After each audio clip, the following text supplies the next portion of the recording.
BkSun. I'm Rosie. I'm Arden. And this is We Play So Much. Today we'll be discussing the highlights of Nintendo's Indie World presentation that was broadcast on Tuesday, December 10th. It was a decent presentation. Nintendo started out the presentation in a big way with the announcement of Sports Story, which I was actually looking forward to because I was a big fan of Golf Story, and I've actually been waiting for them to announce a new game. So it looks really fun. I'm glad that they are expanding to different sports as well. No, I just really like the humor in the first game. It's kind of like a golfing / Earthbound game. No. I like sports games with RPG elements in it. So I thought it was a really good start to the Nindy Direct, which is what it should have been called. Salty. I'm not saucy, but I like Nindies better. Like I don't like that. All of them are Nintendo exclusive. They don't have to be. No Nindy had only exclusive Nintendo games. Well, no Nindy had games that were only exclusive to Nintendo systems. But the majority of these games have exclusivity for the Switch because most of them are coming out to Switch first. And they're still Nindies. I like Nindies. I like the name. Okay, not about Nindies. Anyway. Sports Story. Sports Story looks really fun. Yes, it looks fun. I played a little. Did I play a little bit of Golf Story? I think you did play a little bit. It was fun. I would have to play more. I was confused as to like if it was like golf and then why you hit. It was like you play one sport and then like you hit it and then it's another sport and I was like what is happening here? But it looked funny. It's an expansion. Yeah, it looks fun. I would try it out. I think it looked good. It looks better than the first one. It has some updated graphical touches. I like the way the rain looked. I don't know. It looks like it's going to be really fun. I can't wait for it to come out because, again, I was looking for a sequel.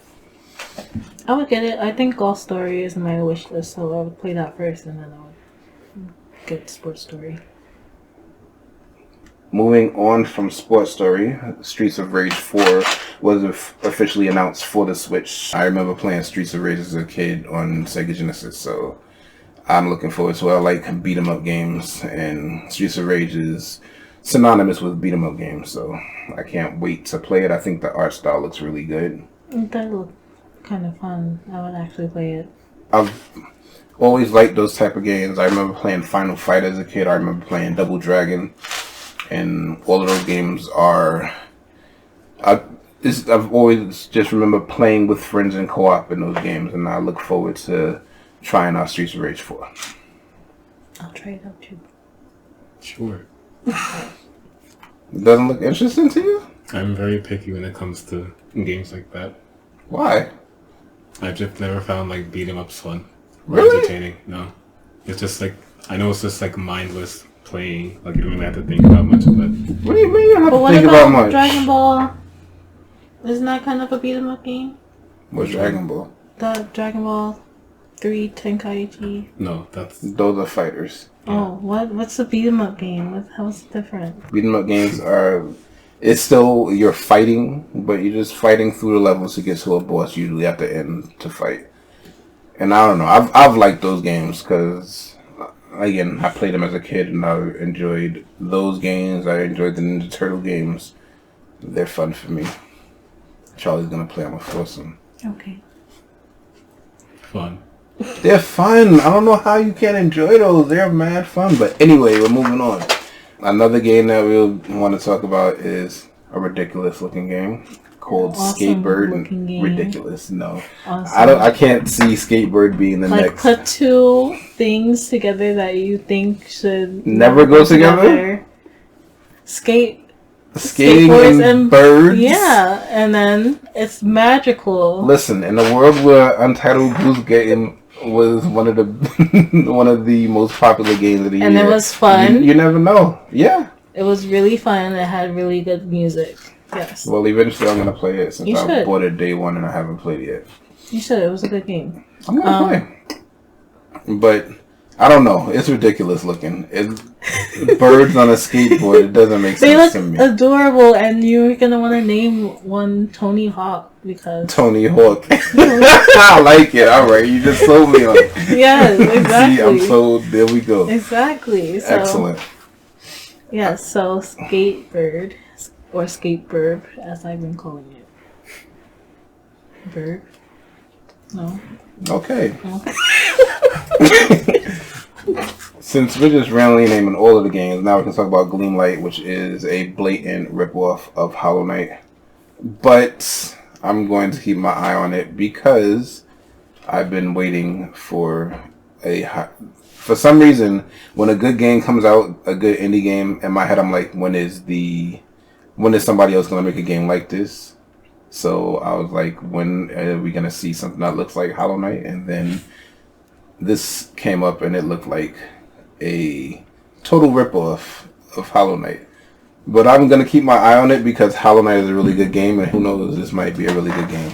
And who doesn't want to be able to turn into a sword in a video game? I guess. I don't think... Hasn't been done before. Definitely hasn't been done before. It probably has. I wouldn't be shocked. Bacon Switch? Yeah. I don't know. Look, we like Overcooked, right? I feel like it's going to be completely different. But It does look different. It's different, but it's Similar. similar. If it makes any sense. It looks, because I mean, that's what it looks like. It looks like it's that type of co-op, or you can also do it competitively. And it's not really about cooking, but I don't know. It looks like it might be interesting. I'll try it out. It looks fun. Next game, Super Mash.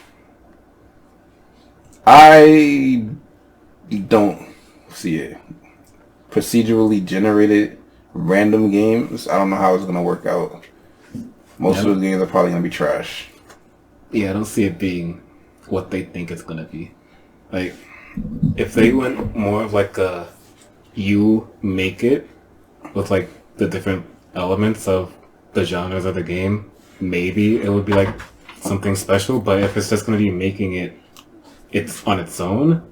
So you don't have any like input into this. You choose the genres. Okay, there we go. But then it just makes it itself. Like I don't know how, if you like see what's happening or if you can like choose like different maps or something like that. But if they're not doing that, then I feel like it's not going to be as unique as they think it would be. Exactly. Yeah. Because And how many different genres and how long until it gets old.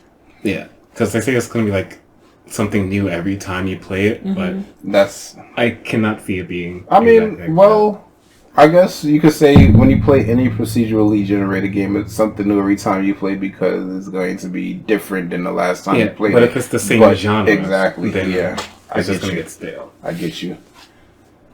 Next was the Talos Principle, which actually looked pretty good. It looks like a mix between like Myst and Portal, kind of.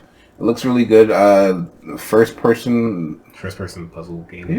Yeah, I played it a little bit. Oh, you played it? Yeah, it's really fun. All right, cool. I think it's probably one of the best puzzle games I've played, next to Portal, obviously. Mm-hmm. But I think the main thing with that would be, I just feel like it's probably a little old and a lot of people know about it, and like the puzzles won't be as creative as it once was, simply because I just feel like a lot of it has kind of been done already, because like they compare it to The Witness, I think it's called, which is basically just like, you know, a combination of like the puzzle and like mystery type thing. Right. And I also feel like the world itself wasn't as appealing, I guess, because it's just another one of those things where you're dropped into the area and then you don't know who you are, what you're doing. You're just solving puzzles. Like I feel like there might have been like a little room for more of just like a story, as far as just like ignoring the puzzle and like doing something else in the world, you know. I get you. But I definitely think it's definitely a good pickup for the Switch. I think a lot of people will enjoy it still. And it was a shadow drop, so that already released on Tuesday, so you can check it out.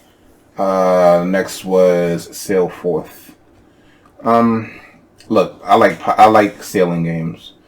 Wind Waker was fun for the sailing. My favorite Assassin's Creed I played so far, I don't even remember the name of it, but I liked it because of, I think it was Black Flag.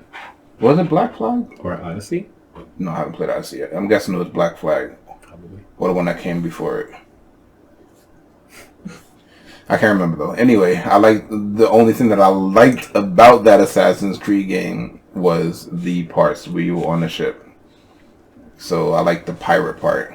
And procedurally generated games are really popular right now because it seems like everything now is procedurally generated.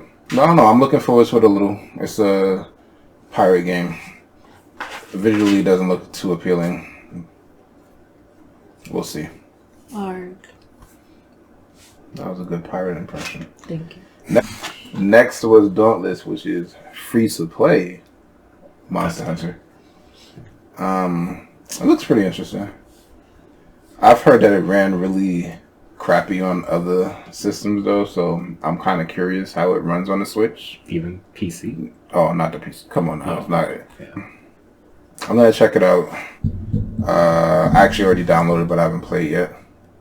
I probably won't play for like another 2 months. Just because I still have so many games to beat. But it looks pretty interesting. And then the trailer looked good. So again, hopefully it runs well. I actually have heard that it runs pretty decently. But that was the day it came out, so you don't know for sure. The next announcement was my third favorite announcement in this show. And that was Murder by Numbers. And it was only up there because it's like Phoenix Wright meets Picross. And even though I never played a Picross game, I've heard really good things about Picross games. And you never played Picross? I never played a Picross game. And I love Phoenix Wright. So if you got the composer of Phoenix Wright and Beautiful Joe, you just sold me on it. Picross on DS?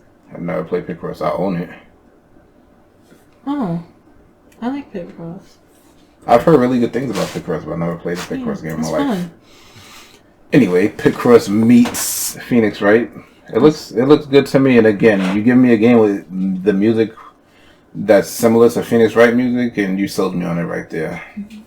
The game be trash, and I'll have to play it for the music because the music of Phoenix Wright games are amazing, and I don't see how this is not going to have amazing music. It did look interesting. I haven't played Phoenix Wright since I played it on the DS.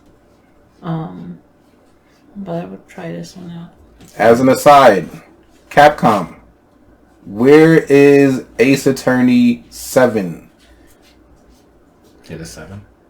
It'll be 7, wouldn't it? Oh, I mean, I guess you wouldn't count the Professor Layton one. Yeah. So, yeah. I've heard that it was being worked on, and that was like over a year ago, and there's nothing. Come on, we need Phoenix Wright like ASAP. ASAP.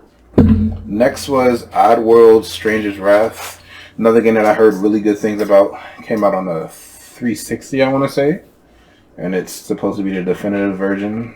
You play as a bounty hunter basically, and you use livestock as your ammunition. That is really weird. It is really weird, but the Oddworld games are really weird, period. But I hear Stranger's Wrath was really good. And I know that it was announced previously, but I didn't think that it was announced for the Switch, so I think that's a good get for the Switch. I don't really know much about it. Look it up, though. I've heard really good things about it. I've never played it. I have played an Oddworld game, but I haven't played Stranger's Wrath. We already talked about Skatebird. We put Skatebird. Skatebird was what was announced next, but since we already talked about it, we skipping that. Liberator looked good. A graphic novel where you play basically what's going on in a graphic novel. I love games with that type of art style. Every time I see a game that looks like that, it always makes me think of Hotel Dusk, and it looks like a mix between Hotel Dusk and another game that I never played called Shadow Complex, which was like one of the early Metroidvanias. But I think it looks really good. I like again, give me a game that looks like that, I'm going to want to check it out at the very least. And I love graphic novels, so I'm going to check that one out. I'm going to start making a scoreboard for every time you say Metroidvania in a video. See, I'm gonna show you one day why you want to make a scoreboard for Metroidvanias. We're gonna do a list of the Metroidvanias on Switch. It's gonna be like 30 of them. I didn't even know that was a thing before. They're mad Metroidvanias. Yeah, I'm pretty sure like every game that's being released can like just quote themselves as a Metroidvania. Pretty much. Yeah. Next, we have the game of show for Shayna, Boyfriend Dungeon. Boyfriend. What in the world? I don't know. Another ridiculous game. I So don't it's know. a dungeon crawler where the weapons turn into boyfriends. So it's a. I don't think it's only boyfriend, but Well, yeah, I understand. yeah, but It's a dungeon crawling dating sim. What? That's why I love that's why I love indies though, because indie developers will do things and come up with ideas that nobody would think about. You will never see a AAA publisher try to put out a game like this, but an indie developer is gonna put it out, and I put money on the fact that it's gonna wind up being a good game, just because indie developers do stupid things and it turns out good, like Untitled Boost game. masterpiece. But yeah, Boyfriend Dungeon, I would try it out. And like dungeon stuff is not my thing, but yeah, it looks like it would be fun to play. Funny, like yeah. Like, The next two I'm dating, turn into a weapon. Fight a concert, and then like, Weird. let's go on a date. The next two games we're gonna skip over because Dreamscape looked bland. Even though I don't visually it looked good, but I don't know. It looked weird. Yeah, I don't remember what that one It was like it was Either. another procedurally generated game where you go and see a dream. Oh, that one. Yeah. It looked weird, and we're not gonna talk about the survivalist. Yeah, why not? What is that? I heard the Escapist was good, but I don't know. I didn't. I guess we also talk about the survivalist. I think there's a lot of potential because those games were kind of just like they're just like entertaining in the way that they make just like creating things to like, well, in the Escapist you just like create things to get out of the prison that you're in, and there's like a lot of just like flexibility in what you can do. So I'm pretty sure if they like really think about how to make it an actual survival experience, it could be pretty good. It could be pretty good. I just what I didn't like is you have these white people walking around on the island fighting the natives who are savages. I didn't like it.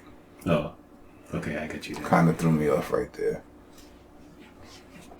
I'm pretty sure you can customize your character. Oh, hopefully. Hopefully, because it's very Yeah, Heart of 'cause- Darkness. That's there we go. And then we had an awesome closer for me, Metroidvania. Axiom Verge 2. Again, I haven't played though, so but I have heard that Axiom Verge is one of the best Metroid clones. I'm not even gonna call it a Metroidvania. It's like a Metroid clone. But I haven't purchased this game. I've had my finger on the button to purchase this game since last generation when it came out. So eventually I'm going to purchase it and play through, but I think it was a good ending. I think this presentation had a very good bookend. It had a very good opener with a sports story, and then it had a very good ending with Axiom Verge 2. It's two games that are two pretty big indie games, and they're well anticipated. So the show was weird. A lot of weird games in it. I mean, that's kind of what you expect. Yes, that is what you expect with indies, is some weirdness, and that's why I guess I kind of like indies. Indies try different things, and sometimes it works. Yep. I thought the Indie World presentation from earlier, a few months ago, was better though. I had a lot more interesting games that I wanted to try out. Well, only so much innovation you can do. But I will still try some games from this one. Oh yeah. Every indies presentation has had games that I've really wanted to check out, and some of my favorite games on the Switch and just on consoles, period, have been indies. I have tons of indies on my Switch right now, so I'm gonna have tons more due to this direct. Like, share, subscribe, comment down below. Also, follow us on our socials down below. This is We Play Too Much, and we're out.